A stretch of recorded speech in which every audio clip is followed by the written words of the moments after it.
Ongoing po ang ating pagbububong sa kubo. Yan. Anyway, ang banyo ay may bubong na. More like siguro 3 days in the making ang bubong. Ayan. Also with kisame and gutter.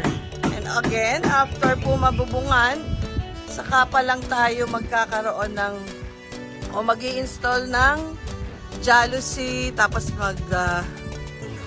tawag dito, magva-varnish, and also magsusuplete para sa design.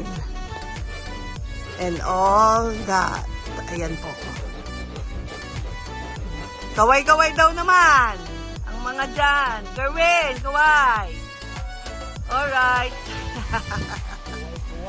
Kaway-kaway.